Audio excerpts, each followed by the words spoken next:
Direct selling business क्यों जरूरी है? पैसिव इनकम हमारी ज़िंदगी में क्यों ज़रूरी है?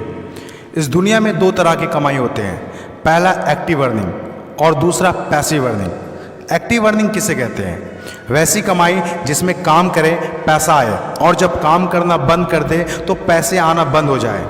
जैसे जॉब पर जा रहे हैं पैसा आ रहा है, जॉब पर जाना बंद पैसे आना बंद। एक दुकानदार दुकान खोल रहा है पैसा आ रहा है, दुकान खोलना बंद पैसे आना बंद। एक किसान खेती कर रहा है पैसा आ रहा है, खेती करना बंद पैसा बंद। एक मजदूर मजदूरी कर रहा है पैसा आ रहा है, मजदूरी करना बंद पैसा बंद। It's called active earning. और दूसरा पैसिव अर्निंग। पैसिव अर्निंग किसे कहते हैं? एक ऐसी कमाई जिसमें एक तय सीमा तक काम करे और उसके बाद काम ना भी करे तो भी अर्निंग होती रहे। It's called passive earning. Passive earning क्यों जरूरी है? क्योंकि आज हमारा शरीर काम कर रहा है, कल वह काम नहीं करेगा। आज कुछ ऐसा करना है जो हमारी मौजूदगी ना भी हो तो भी हमें रेगुलर इनकम आती रहे, और वो ज़्यादा ज़रूरी है। पैसिव अर्निंग जिससे एक मिडिल क्लास और पुअर फैमिली भी आसानी से अपनी अर्निंग बढ़ाकर एक अच्छी ज़िंदगी जी सकता है। आज पैसिव अर्निंग के तरीके का इस्तेमाल वर्ल्ड के सभी अमीर लोग, बिजनेसमैन, पॉलिटिशियन और एक्टर सभी अपने लाइफ में पैसे कमाने में करते हैं। पैसिव अर्निंग का मतलब ऐसा काम जिसमें किसी काम का रेगुलर इनकम आता रहे, जैसे रेंटेड प्रॉपर्टी, कोई मकान, बंगला या रूम को रेंट पर देने से जो पैसा आए। और भी है जैसे fix deposit, real estate, business, YouTube earning, ये सभी पैसिव अर्निंग में आते हैं। आज आपके पास कोई एक ही इनकम ऑफ सोर्स है, चाहे वो जॉब हो या बिजनेस हो या शॉप हो या फिर एग्रीकल्चर, कुछ भी हो, आप उससे अपनी लाइफ की ज़रूरतों को पूरा नहीं कर सकते हैं। अगर आपको एक बेहतर ज़िंदगी चाहिए तो आप सिर्फ एक ही इनकम ऑफ सोर्स पर डिपेंड नहीं रह सकते। आपको सेकेंड, थर्ड, फोर्थ या ज़्यादा इनकम सोर्स बनाने होंगे। जितनी ज़्यादा इनकम ऑफ सोर्स होगी उतनी ज़्यादा अर्निंग होगी और आप अपने फैमिली को एक बेहतर ज़िंदगी दे पाएंगे। पैसिव अर्निंग करने के लिए आप ऑनलाइन और ऑफलाइन दोनों तरीके से कर सकते हैं। इसीलिए पहले आप कंफर्म करें कि आप किस तरह शुरुआत करना चाहते हैं। आपको बेसिक और सिंपल आइडियाज़ चाहिए, ज़्यादा रिस्क भी नहीं हो और इन्वेस्टमेंट भी कम लगे। डायरेक्ट सेलिंग बिजनेस सबसे बड़ा एग्जाम्पल है। ये पैसे कमाने का वो रास्ता है जिसमें आप सिर्फ एक बार मेहनत करते हैं और कुछ ऐसे संपत्ति बना देते हैं जो आपको ज़िंदगी भर पैसे कमा के दे सकें। पैसिव अर्निंग को समझाने के लिए मैं आपके साथ एक स्टोरी शेयर करना चाहूँगा। यह कहानी है बर्क हेजेस की किताब द पैराबल्स ऑफ पाइपलाइन। एक छोटे से गांव में दो दोस्त रहा करते थे, ब्रूनो और पाब्लो, जो बड़े सपने देखा करते थे। एक दिन किसी न किसी तरह वो गांव के सबसे अमीर आदमी बन जाएंगे। वो दोनों काफ़ी मेहनती थे, उन्हें तो बस एक मौके की तलाश थी और एक दिन उन्हें वह मौका मिल गया। उस गांव में एक समस्या थी। गांव वाले को पानी लाने के लिए नदी में जाना होता था और आधा दिन पानी लाने में ही गुजर जाता था। वो दोनों ने गांव वालों से बात की कि वो नदी से पानी लाकर उन्हें देंगे और उसके बदले कुछ पैसे लेंगे। गांव वालों को ये बात अच्छी लगी। अगले दिन दोनों ने एक एक बाल्टी पकड़ी और नदी की तरफ चल दिए कि हर बाल्टी के लिए 10 रुपये दिए। ब्रूनो बहुत खुश हुआ, लेकिन पाब्लो को इतनी ज़्यादा खुशी नहीं थी।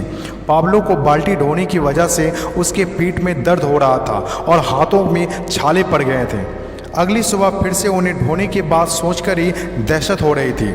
पाब्लो ने नदी से गांव तक पानी लाने का एक अच्छा आइडिया सोचा।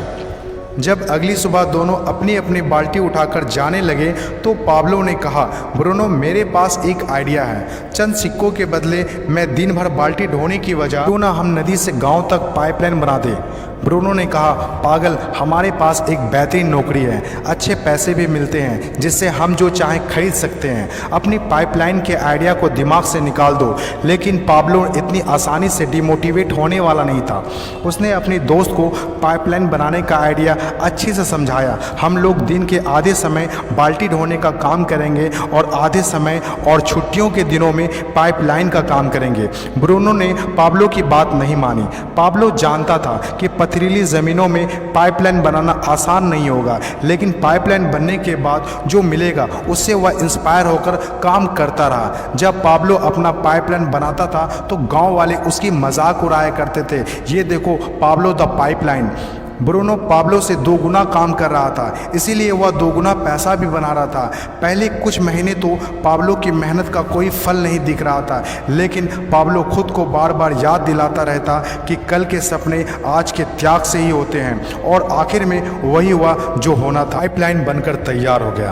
अब पाब्लो सोता था तो भी पैसा आता था, नहाता था तो भी पैसा आता था, खाता था तो भी पैसा आता था, वह कहीं बाहर घूमने जाता था तो भी पैसा आता था। जितना ब्रूनो ने 3 साल में कमाया था उतना पाब्लो ने 3 महीने में कमा लिया। गांव में जितना पानी बहकर जाता था, पाब्लो के जेब में उतना ही पैसा बहकर आता था। और मेरे हिसाब से direct selling business is the best opportunity. इस कहानी से हम 5 बातें सीखते हैं। पहला, विज़न का होना। विज़न सबके पास नहीं होता। विज़न जो आंखों से नहीं सोच से देखी जाती है। इस दुनिया में 5% लोग के पास ही विज़न होता है और वही इस दुनिया में कुछ बड़ा करते हैं। दूसरा, सबसे इम्पोर्टेंट, जब भी आप कुछ हट के करेंगे तो लोग आपका मजाक उड़ाएंगे, ठीक उस पाब्लो की तरह। तीसरा, लगातार काम करना। विज़न पर काम करना आसान नहीं होता है। इसमें ज़बरदस्त फोकस के साथ तब तक काम करना होगा जब तक आप उसे कंप्लीट ना कर ले। चौथा, खुद को इंस्पायर करना। अपने आप को इंस्पायर करने के लिए वो देखना होगा जो पाइपलाइन बनने के बाद आपको मिलेगा। अपने सपनों को विजुलाइज करना होगा ताकि अपने आप को मोटिवेट और इंस्पायर कर सके।